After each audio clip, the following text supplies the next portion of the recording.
नमस्कार दोस्तों, एक बार फिर से आप सभी का स्वागत है आपके अपने YouTube channel maths by Gajendra Singh पर। दोस्तों, सीईटी के जो पुराने पेपर है वो अपन सोल्व कर रहे थे। सीईटी के 5 पेपर अपन डिस्कस कर चुके हैं। ग्रेजुएशन लेवल के 4 पेपर थे वो डिस्कस हो चुके हैं। 10+2 लेवल का एक पेपर डिस्कस हो चुका है। अगला पेपर जो ले रहे हैं वो पेपर है 134B, जो वेबसाइट पर दे रखा है, वहां से डाउनलोड कर लो या अपने टेलीग्राम चैनल पर भी मिल जाएगा। इस जो 134B है, इसका 4th क्वेश्चन ये है कि एक समबाहु त्रिभुज है और समबाहु त्रिभुज का क्षेत्रफल आपको दे रखा है कि क्षेत्रफल है 25√3। हमें पता है समबाहु त्रिभुज का क्षेत्रफल होता है √3/4 इंटू भुजा का स्क्वायर। ये होगा 25√3 के बराबर। √3 से √3 कैंसिल, भुजा का स्क्वायर जो है वो 25 गुणा 4 बराबर 100 के बराबर। मतलब भुजा आ गई आपके पास 10 सेंटीमीटर। अब वो कह रहा है कि त्रिभुज का परिमाप, तो त्रिभुज का परिमाप देखेंगे, समबाहु है, सभी भुजाएं बराबर है, तो परिमाप क्या होगा 3 इंटू भुजा। आप देखेंगे 3 इंटू भुजा का मान 10, 30 सेंटीमीटर होगा त्रिभुज का परिमाप। तो ये सवाल था। इस सवाल का सॉल्यूशन आसानी से देख सकते हो। हमें पता है समबाहु त्रिभुज है, मतलब ये हुआ कि उस त्रिभुज की तीनों भुजाएं क्या है, बराबर है। अब तीनों भुजाएं बराबर है तो उसका त्रिभुज का क्षेत्रफल निकालने का फॉर्मूला हमें पता है √3/4 इंटू भुजा स्क्वायर होता है। ये √3/4 इंटू भुजा स्क्वायर किसके बराबर लिखेंगे, जो एग्जाम में दे रखा है 25√3 के बराबर। 25√3 का काटापीटी करोगे तो भुजा का स्क्वायर जो है 4 वज्रगुणन होगा, 25 इंटू 4 100 के बराबर हो गया। यहाँ से भुजा मिल गई आपको 10 सेंटीमीटर। भुजा स्क्वायर का मान 100 है तो भुजा का मान 10 हो जाएगा। वर्गमूल ले लेंगे दोनों तरफ। परिमाप की बात करेंगे तो 3 इंटू भुजा होता है, 3 को 10 से गुणा करेंगे 30 सेंटीमीटर आ जाएगा। अगला सवाल अपन देखते हैं कि अगला सवाल क्या कह रहा है। अगला सवाल है ट्रिग्नोमेट्री का।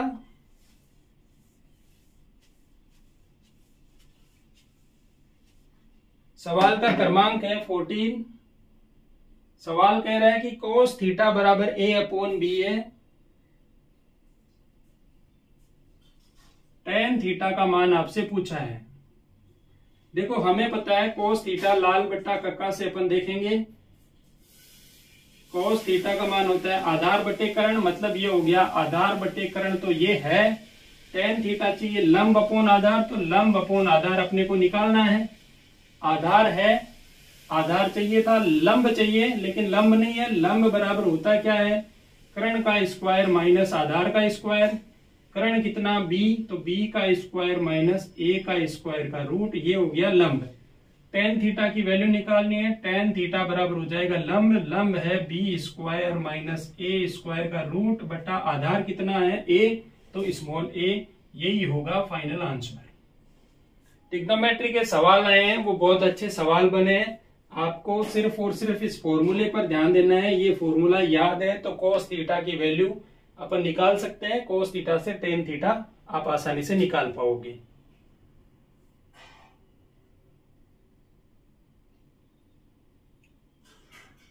अगला सवाल देखो, अनुपात समानुपात से सवाल बना है, बहुत अच्छा सवाल है।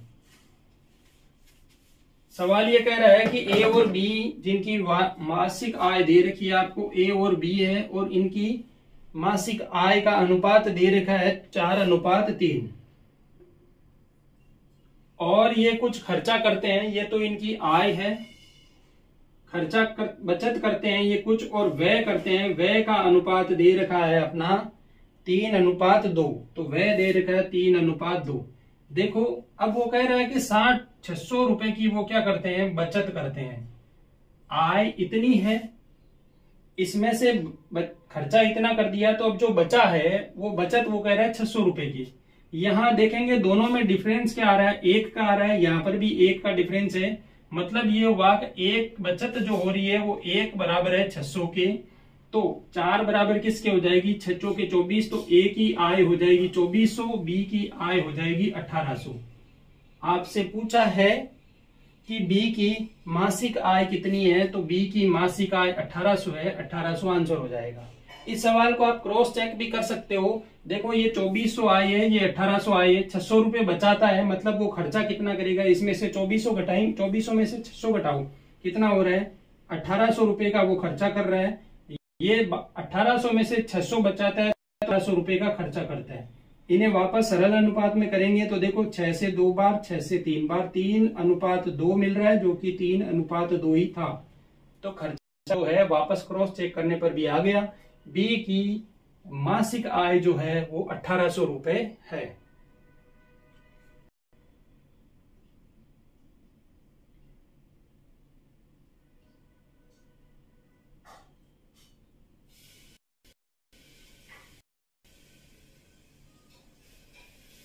अब देखो अगला सवाल 32 नंबर सवाल है।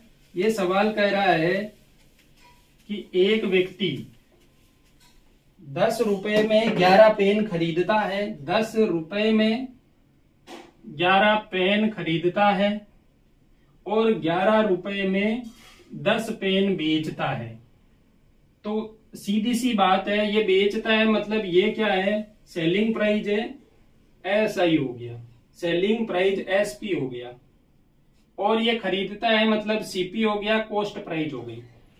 10 रुपए में 11 पेन खरीदता है तो एक पेन का मूल्य निकालो, 10/11 कर देंगे, ये सीपी हो गया 10/11। एसपी देखो एक पेन का विक्रय मूल्य कितना हो रहा है, 11 रुपए में 10 पेन, तो एक में 11/10 रुपए, ये हो गया एक पेन का विक्रय मूल्य। लाभ निकालना है, विक्रय मूल्य में से क्या होता है, क्रय मूल्य को घटाते हैं, 11/10 माइनस करेंगे 10/, एलसीएम ले लो 110, यहाँ हो जाएगा 11 से गुणा 121 माइनस 100, 21/110।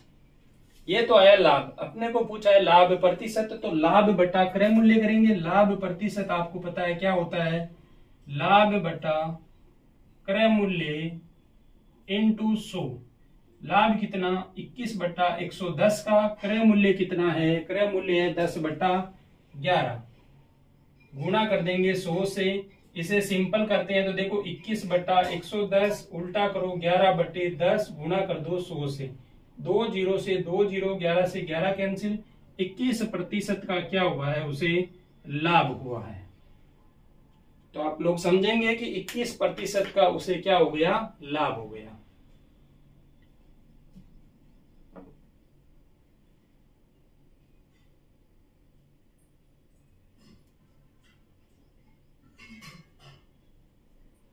इसे एक अच्छे से समझना चाहो तो वैसे भी कर सकते हो। देखो यहां पर क्या करोगे, समान पेन खरीदोगे और समान पेन बेचोगे। समान पेन खरीदने का मतलब है इसे तो कर दो 10 से गुणा, इसे कर दो 11 से गुणा, आपस में इंटरचेंज कर देते हैं। इसे 10 से गुणा करेंगे तो इसे भी 10 से गुणा करना होगा, इसको 11 से, तो यहां 10 से गुणा किया तो यहां पर भी 10 से गुणा, यहां 11 से गुणा किया तो यहां पर भी 11 से गुणा। अब देखो वो कह रहा है कि 100 रुपए में उसने 110 पेन खरीदे और 121 रुपए में उसने 110 पेन बेचे। खरीदा 100 में, बेचा 121 में, लाभ कितना हुआ, 21 रुपए का लाभ हुआ। किस पर हुआ, 100 पर हुआ, तो 100 इंटू 100 से 100 कैंसिल, 21% का लाभ हो गया। ये दूसरा मेथड है और आसान मेथड है कि जो ये बेचने वाली और खरीदने वाली संख्या है इसको बराबर कर लो। बराबर करने का सबसे अच्छा तरीका है कि इंटरचेंज से गुणा कर दो। 10 पेन यहाँ बेचता है, 11 पेन खरीदता है, तो 10 को ऊपर गुणा कर दो, 11 को नीचे गुणा कर दो। इसको गुणा किया है तो रुपए को भी गुणा करेंगे सेम डिजिट से। यहाँ 10 से गुणा करके 110 पेन लिए तो 10 को 10 से गुणा करेंगे 100 रुपए में। यहाँ 11 से गुणा किया है तो यहाँ पर भी 11 से गुणा करेंगे। 121 रुपए में वो 110 पेन बेचता है और 100 रुपए में 110 पेन खरीदता है। पेन की संख्या बराबर हो गई। अब रुपए का डिफरेंस देख लेते हैं। 100 रुपए में खरीदा, 121 में बेचा है, मतलब 21 रुपए का लाभ हुआ है। हमेशा गणना क्रय मूल्य पर होती है, तो 100/21/100 इंटू 100 करेंगे, 100 से 100 कैंसिल और 21% लाभ जो है वो निकल जाएगा। पूरा मेथड से देखना चाहोगे तो ये मेथड होगा, शॉर्ट ट्रिक से करना चाहोगे तो यहां से आप आसानी से कर पाओगे। इस टाइप के सवाल में थोड़ा मेथड वाला जो बताया है उसमें आपको कंफ्यूजन हो सकता है, लेकिन ये समान समान बना के आप करोगे तो आसानी से सोल्व हो जाएगा। पूरे मेथड में दिक्कत होगी कि 1 रुपए का मान निकालें या 1 पेन का मान निकालें, तो ध्यान रखना वस्तु का मान निकालना होता है। एक वस्तु का मान आप खरीदने बेचने का निकाल लोगे तो आप लाभ हानि प्रतिशत निकाल पाओगे।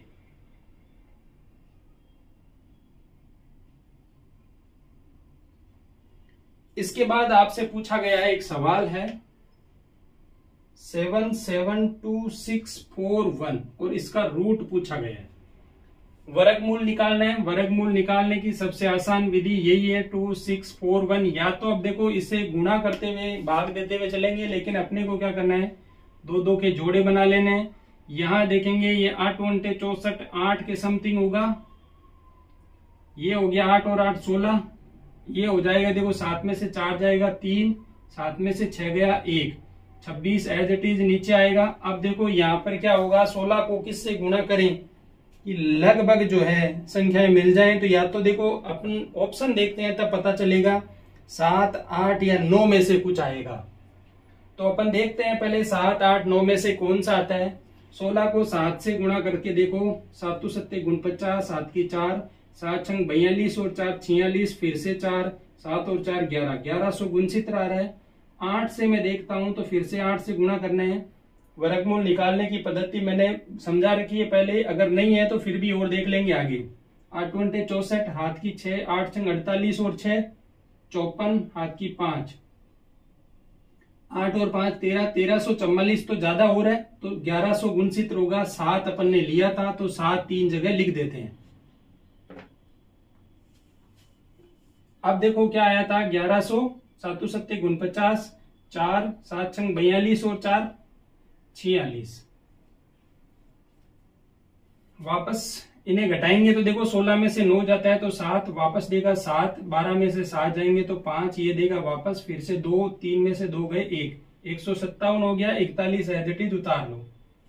अब देखो 7 वाले डिजिट में देखेंगे 8 7 दो संख्याओं में है। अब एक तो दे रखा है 1 और एक दे रखा है 9। 1 लिखेंगे, देखो 7 और 7 14 का चौका, हाथ की 1, 6 और 1 7 और 1, 174 में यहाँ 1 लेता हूं, 1 लूंगा तो ये समथिंग 1700 कुछ होगा, लेकिन मेरे पास तो 15,000 के समथिंग है। तो अपन 9 लेके चलेंगे। 9 9 81, हाथ की होगी 8, 9 चौक 36, 40 और 4 44, फिर से हाथ की 4, 9 7 63 और 4 67, हाथ की 6, 9 और 6 15। एज इट इज कट रहा है, मतलब 9 बार जा रहा है, यहाँ 0 बच रहा है। तो ये हो गया 879। इसका वर्गमूल आ जाएगा 879। ये होगा इसका फाइनली आंसर। ये था मेथड वर्गमूल निकालने का। संख्या को 3 जगह लिखना होता है, 1 2 और 3 जगह। फिर से इन दोनों का जोड़ना होता है, जोड़ के लिख दिया। ये पूरा का पूरा नीचे आता है जोड़ा। यहाँ पर जो संख्या लेंगे वो यहाँ लिखेंगे, यहाँ लिखेंगे। इस संख्या से छोटी संख्या होनी चाहिए गुणा करने पर, तो ये ले ली। मैंने 8 से गुणा करके बताया था, वो बड़ी हो रही थी तो अपन ने उस संख्या को नहीं लिया, 7 ही ले लिया है। 1 2 3 जगह मैंने लिख दिया है। प्लस करेंगे फिर से तो ये हो गया 174। अब आगे फिर से वही 9 लेंगे। यहाँ पर देखो ऑप्शन देखते हुए भी चलना है, क्योंकि ऑप्शन में एक था 871, एक है 879।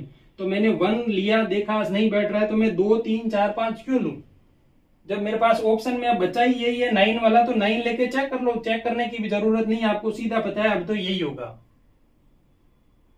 तो वो भी आप ध्यान रखना। बाकी पूरा मेथड मैंने सोल्व कर दिया है।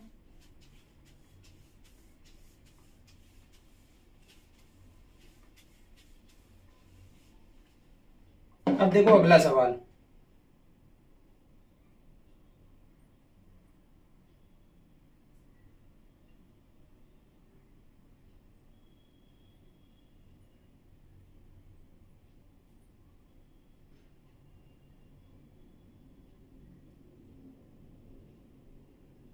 अगला सवाल कह रहा है कि 16 सेंटीमीटर व 12 सेंटीमीटर भुजाओं वाले किसी आयत के परितः एक वृत्त खींचा जाता है, तो वृत्त का क्षेत्रफल बताओ। देखो आयत दे रखा है, इसकी भुजाएं दिए, एक तो दिए 16 और एक दिए 12 सेंटीमीटर में है, सेंटीमीटर में। तो इसके चारों ओर एक वृत्त खींचा गया है। इस वृत्त का क्या पूछा है आपसे? क्षेत्रफल पूछा है। तो वृत्त के लिए आपको पता है कि यहां से ये विकर्ण होगा और ये भी यहां से, देखो ये यहां से टच होता हुआ आएगा यहां, क्योंकि वृत्त की जो त्रिज्या होगी वो तो बराबर होगी, तो ये वाला भी क्या होगा? यहां टच होगा। ऐसा ही एक वृत्त है जो रहेगा इसके चारों ओर। तो अपन देखेंगे यहां से ये वाली भुजा जो होगी ये इस वृत्त की व्यास है। वृत्त का व्यास अपन निकाल सकते हैं। देखो ये पाइथागोरस प्रमेय लगाएंगे इस ट्राइंगल में, ये आधार मान लेते हैं, लंब हो गया तो कर्ण निकल जाएगा। कर्ण बराबर होता क्या है? कर्ण का स्क्वायर बराबर होता है आधार का स्क्वायर प्लस लंब का स्क्वायर। आधार कितना? 16, 16 का स्क्वायर प्लस 12 का स्क्वायर, ये होता है 256 प्लस 12 का 144, टोटल हो गए 400। कर्ण का स्क्वायर हुआ 400, मतलब कर्ण कितना आ गया आपके पास? 20। अब कर्ण 20 आया, मतलब ये टोटल भुजा कितनी है? 20। तो आधी भुजा कितनी हो जाएगी? 10। मतलब वृत्त की त्रिज्या कितनी हो गई? वृत्त की त्रिज्या हो गई आपके पास 10 सेंटीमीटर। क्षेत्रफल निकाल लो। क्षेत्रफल क्या होता है? Pi R square, pi R square, R का मान 10, तो पाई इंटू 10 का स्क्वायर मतलब 100 पाई सेंटीमीटर स्क्वायर। ये होगा उस वृत्त का क्षेत्रफल।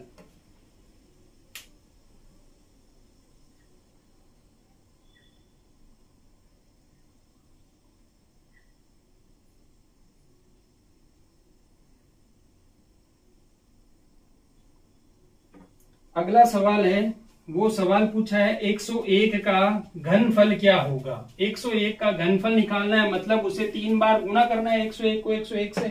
तो देखो पहले 101 का गुणा 101 से करते हैं, तो 1 से गुणा करेंगे तो 101, 0 से गुणा करेंगे तो 0 लग गया, फिर से 101, यहाँ पर 1 0 2 0 1, फिर से 101 से गुणा करेंगे, ये होगा 1 0 2 0 1, 2 बार क्रॉस कर दो क्योंकि 0 से 1 क्रॉस लग गया, आगे 1 0 2 0 1, जोड़ो तो 1 0 3 0 3 0 1, ये ऑप्शन सही होगा 1 0 3 0 3 0 1, ये बी ऑप्शन में है आपके।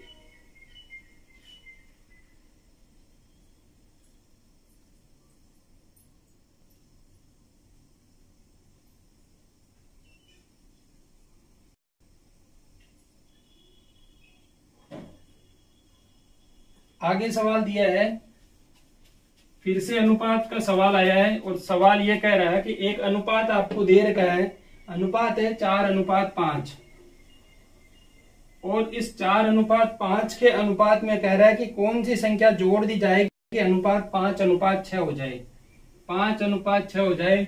इस टाइप का सवाल ऑप्शन देख के करना है, लेकिन यहाँ सीधा दिख रहा है 4 में 1 जोड़ो 1 जोड़ो, दोनों तरफ सेम डिफरेंस आ रहा है 1 का, तो एक ही वो संख्या होगी जो आप जोड़ोगे इनमें तो ये अनुपात मिल जाएगा, क्योंकि ऑप्शन में 1 2 3 4 दे रखा है। 1 जोड़ोगे तो 5, 1 जोड़ोगे तो 6, 2 जोड़ोगे तो यहाँ पर कितना होगा 6, यहाँ होगा 7, 6:7 आएगा जो नहीं हो रहा है।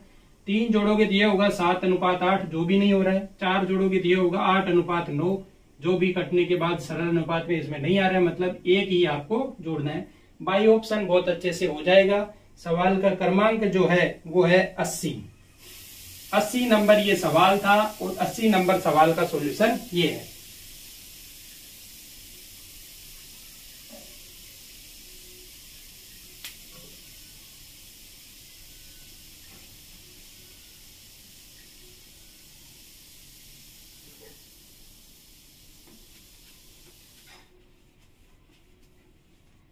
अगला सवाल देखो 82 नंबर सवाल है। 82 नंबर सवाल कह रहा है एक लंबवर्तीय बेलन है और उस बेलन का आयतन दे रखा है आपको। बेलन का आयतन आपके पास है 16 पाई, 16 पाई है, वो मीटर क्यूब में है। ऊंचाई आपको दे रखी है, उसकी ऊंचाई है 12 मीटर, और आपसे पूछा गया है कि उस बेलन की आधार का व्यास बताओ। तो यहां से आयतन होता है बेलन का 1/3 पाई आर स्क्वायर एच, वो है 16 पाई के बराबर। पाई से पाई कैंसल, 1/3 आर का मान अपने को पता नहीं है, ये हो गई 12 बराबर 16। यहां से ये 4 बार, ये इससे 4 बार, आर स्क्वायर बराबर 4, आर बराबर आ गई 2। आर का मान 2 है, व्यास कितना हो गया इसका डबल, 2 इंटू 2 बराबर आ गया 4 मीटर। तो उसका व्यास हो जाएगा 4 मीटर, जो कि ए ऑप्शन में दे रखा है।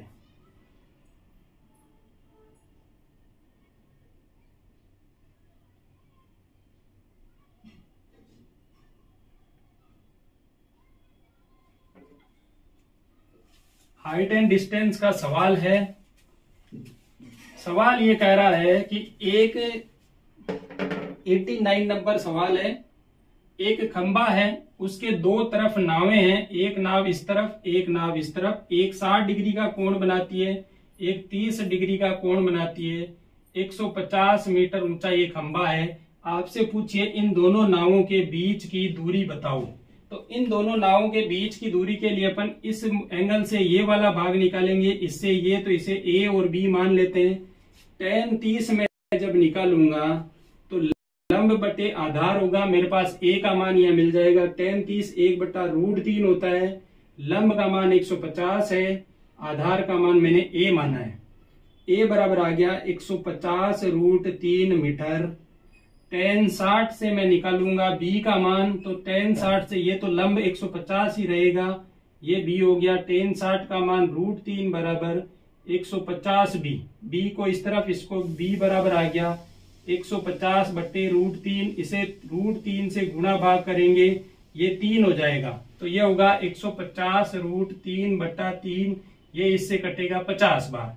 ए और बी को जोड़ देंगे, 50√3 प्लस 150√3, √3 बार कॉमन, 50 प्लस 150 कितना हो गया 200√3 मीटर जो है वो उन दोनों नावों के बीच की दूरी है। तो आप देख सकते हो इससे tan 30 और tan 60 से ये मान निकल जाएगा, और मान निकलने के बाद आपको ए और बी को जोड़ना है, तो मैंने जोड़ के लिख दिया है, आप आसानी से सोल्व कर सकते हो। इसके बाद एक शहर की जनसंख्या आपको दे रखी है।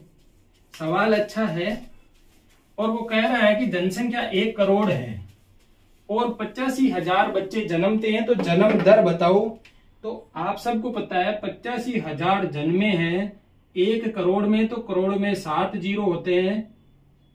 और जनसंख्या दर है वो हमेशा 1000 पर निकाली जाती है।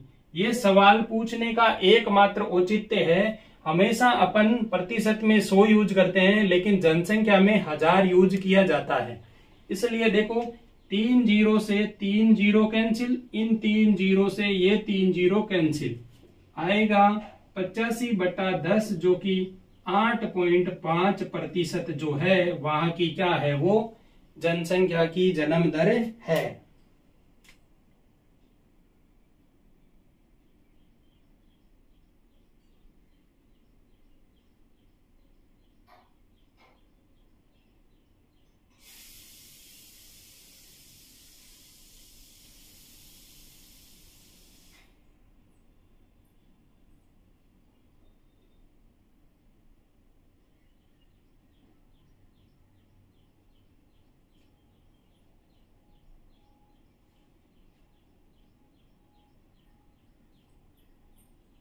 आगे वाला सवाल जो आया वो log का सवाल है। सवाल कह रहा है कि log 27x है बराबर है 1/6 के। तो x का मान आपसे पूछा है।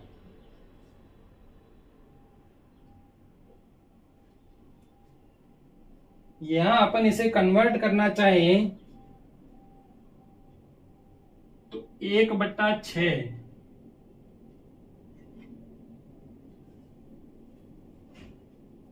x की जगह क्या रखेंगे कि भाग में कि 1/6 मिल जाए।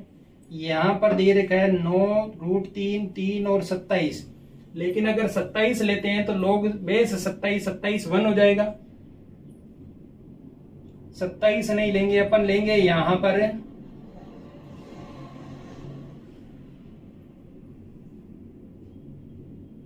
इसे सोल्व करेंगे, बेस चेंज करते हैं तो क्या होगा,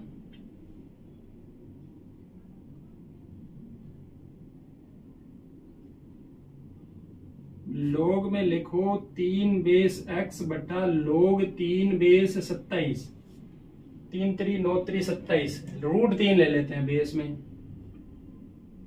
तो ये क्या होगा, यहां पर आगे तो ये as it is log 3 base 3 बटा log 3 बेस 6 ले लेते हैं, तभी होगा ये 6, 3 बेस 6 नहीं आएगा, ये 3 बेस, मान देखते हैं क्या मिलता है।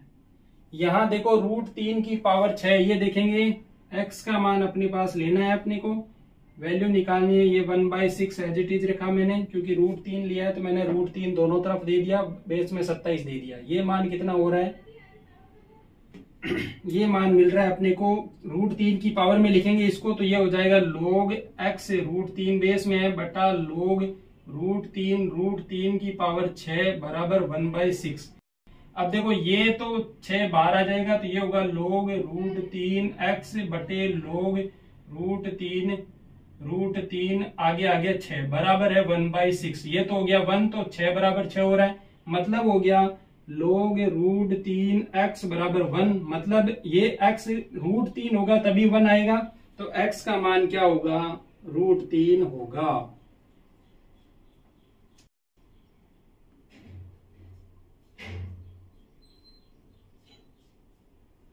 आगे सवाल दे रखा है कि 1 लीटर का 200 मिलीलीटर कितना प्रतिशत है। 1 लीटर में आपको पता है कितना होता है, 1000 मिलीलीटर होता है, और 200 का पूछा है तो 200 बटे 1000 इंटू करेंगे 100, 2 0 से 2 0 कैंसिल, 0 से 0 कैंसिल, 20% होता है। 200 ml है वो 1 लीटर का 20% होता है, सी ऑप्शन राइट हो जाएगा। अब कह रहा है देखो, एक धनराशि चक्रवर्ती ब्याज से 15 वर्षों में डबल होती है, तो यह 8 गुना होने में कितना समय लेगी। एक धनराशि 100 से 200 होती है कितने में, 15 वर्षों में। अब अगले 15 वर्षों में ये क्या होगी, 200 से 400 हो जाएगी, फिर अगले 15 वर्षों में 400 से 800 हो जाएगी। तो कितनी बार हुआ है, 15 तिया 45 वर्षों में ये धनराशि कितनी हो जाएगी, 800 रुपए हो जाएगी। तो 45 वर्ष आंसर हो जाएगा। इसके बाद देखेंगे अपन लास्ट सवाल शायद बचा है अपना, देख लेते हैं और कोई सवाल है क्या।